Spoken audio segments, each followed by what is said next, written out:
ரோகிணி வந்து ஒவ்வொரு இடமும் ரூ. 1,00,000 சிட்டிட்ட சண்டை போட்டாங்க. இப்ப நம்ம திவ்யாவட்டையும் சண்டை போட்டு தெருவுல நிக்கிற சூழ்நிலையா நம்ம ரோகிணிக்கு மாறுது. இங்க மீனாவுக்கு பிரச்சனை. எப்படியாவது சீதாவ வந்து அருண் கல்யாணம் முடிச்சு வைக்கணும்னு. இங்க முத்து சம்மதிக்கலன்னு ரொம்ப வருத்தப்படுறாங்க மீனா. 2 பேருக்கும் ஆக மொத்தம் பிரச்சனை. சிறகடிக்க ஆசை அடுத்தது எப்படி போகுதுன்னு பார்ப்போம். இங்க பார்த்தீங்கன்னா, முத்துவ தேடி ஒருத்தங்க உள்ள வாராங்க. அங்க வீட்ல யார் உட்கார்ந்துருக்காங்கன்னா, விஜயா, அண்ணாமலை, ரவி, சுஜி, இந்த சைடுல மனோஜ், ரோஹிணி நிக்கிறாங்க. உள்ள மீனா வேலை பார்த்துட்டு இருக்காங்க. இந்த சைடுல முத்து குளிச்சுட்டு இருக்காரு. இங்க பார்த்தீங்கன்னா, வந்தோனே "முத்து இருக்காரா?" அப்படின்னு கேட்குறாங்க. இவனை தேடிலாம் இந்த அளவுக்கு வீடு ஆளு வராங்களே, யாரு நீங்க? அப்படின்னு கேட்குறாங்க நம்ம விஜயா. இங்க இருக்க அண்ணாமலை, ஐயா வாங்க, உள்ள வாங்க, வந்து உட்காருங்க அப்படின்னு அண்ணாமலை சொல்றாரு. எதுக்கு முத்த தேடி வந்திருக்கீங்க? தெரிஞ்சுக்கலாமா? அப்படின்னு கேட்குறாங்க.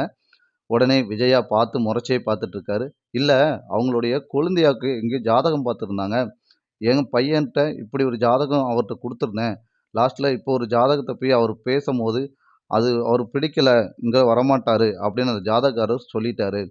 யாருன்னா, இவர் ஜாதகம் முத்து போய் குடுத்த அந்த இடத்துல அருணுக்கும் அவங்க அம்மா வந்து அந்த ஜோசியர்ட்ட தான் ஜாதகம் குடுத்துருந்தாங்க. முத்தும் அங்க குடுத்ததுனால பிரச்சனை ஆனதுனால, அந்த ஜாதகக்காரு இனிமேல் இங்க வரமாட்டேன் அப்படின்னு முத்து சொன்னதுனால, முத்துக்கு அட்ரஸ குடுத்து அனுப்பியிருக்காரு. அந்த ஜோசியர் வந்து ஒரு ஆள அனுப்பி விட்றாரு. அவர் தான் நம்ம முத்து வீட்டு அட்ரஸ பார்த்துட்டு இங்கேயே வந்துருந்தாங்க. வந்தோனே இவர்ட்ட இந்த விவரத்த அம்புட்டையும் சொல்றாங்க அண்ணாமலைட்ட. "அப்படியாய்யா? சரி" அப்படின்ட்டு "இந்தா கூப்பிட்றேன்" அப்படின்னு கூப்பிட்றாரு. உடனே முத்துவும் உள்ள வாராரு. வந்தோனே, "ஐயா சொல்லுங்க உங்களுக்கு யார் வேணும்?" அப்படின்னு முத்து கேட்குறாரு. "உங்க பேரு தானே முத்து? நீங்க தானே ஏதோ உங்க கொழுந்தியாவுக்கு வந்து மாப்பிள்ளை தேடிட்டு இருக்கேன்னு சொன்னீங்க. எழுதி அங்க ஜாதகம் குடுத்துருந்தீங்களா? அந்த ஜாதகக்காரர் தான் என்னைய அனுப்பியிருந்தாரு" அப்படின்னு சொல்றாங்க முத்துட்ட. இத கேட்ட முத்து, "ஆமாய்யா, உங்க பையன் என்ன பண்றாரு?" "என் பையன் வந்து பேங்க்ல வேலை பார்க்குறாரு. ஆனா உங்க சீதாவ பொருத்தமும், என் பையன் பொருத்தமும் நல்லா இருக்குது. அதான் வீடு தேடி வந்தேன்" அப்படின்னு அவரும் சொல்றாரு. இத கேட்ட நம்ம மீனாவுக்கு தூக்கி வாரி போடுது. இந்த சைடுல முத்துக்கு ரொம்ப சந்தோஷமா இருக்குது. "எப்பா நான் சொன்னோம்லப்பா, அப்பவே இந்த நம்ம சீதாவுக்கு நல்ல ஒரு மாப்பிள்ளைய பார்த்துப்பேன்னு, பார்த்தீங்களா நம்ம வீடு தேடி வந்திருக்காங்க" அப்படின்னு சொல்லவும், இங்க மீனாவுக்கு தூக்கி வாரி போடுது. "மீனா வா, உங்க தங்கச்சிட்ட இப்பயே போய் நம்ம பேசுறோம்" அப்படின்னு முத்து வந்து மீனாவ கூப்பிட்டுட்டு கிளம்புறாங்க.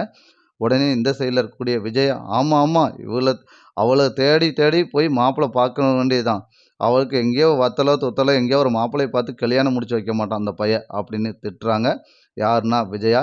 இத கேட்ட நம்ம முத்து வந்து கோவத்துல பேசுறாங்க. "எப்பா இங்க பார்த்தீங்களா, அம்மாவ என் குடும்பத்துலலாம் தலையிட சொல்லாதீங்க" அப்படின்னு முத்து சொல்றாரு. "ஏய் விஜயா, நீ சும்மா இரு. அவன் வந்து நல்லா அவ கொழுந்தியாக்கு பார்த்து கல்யாணம் முடிச்சு வைக்கான். நீ எதுக்கு இதுக்குள்ள தலையிடுற?" அப்படின்னு அண்ணாமலை வார்ன் பண்றாங்க. யாருன்னா விஜயாவ. இந்த சைடுல நம்ம மீனாவ கூப்பிட்டுட்டு எங்க வராங்கன்னு பார்த்தீங்கன்னா, நம்ம மீனா வீட்டுக்கு வராங்க. வந்தோனே, "அத்த இங்க பார்த்தீங்களா, ஒரு பேங்க்ல இவங்க மாப்பிள்ளை ஃபோட்டோ தந்திருக்காங்க. இந்த மாப்பிள்ளையோட ஃபோட்டோவ பாருங்க. அழகா இருக்கிறாரு. பேங்க்ல வேலை பார்க்குறாரு. கவர்மெண்ட் ஊழியரு. நல்ல மாப்பிள்ளை" அப்படின்னு சொல்லவும் தூக்கி வாரி போடுது சீதாவுக்கு. இந்த சைடுல மீனா பார்த்துக்கிட்டே இருக்காங்க. என்ன செய்யன்னு முழிச்சிட்டு இருக்காங்க. இந்த சைடுல "சீதா உனக்கு இந்த மாப்பிள்ளை பொருத்தமா இருப்பாரு" அப்படின்னு முத்து சொல்லி முடிக்கிறாரு. அடுத்தடுத்த எபிசோட் இப்படிதான் நண்பர்களே போப்போது. இந்த கதை உங்களுக்கு பிடிச்சிருந்தா லைக் பண்ணி ஷேர் பண்ணுங்க.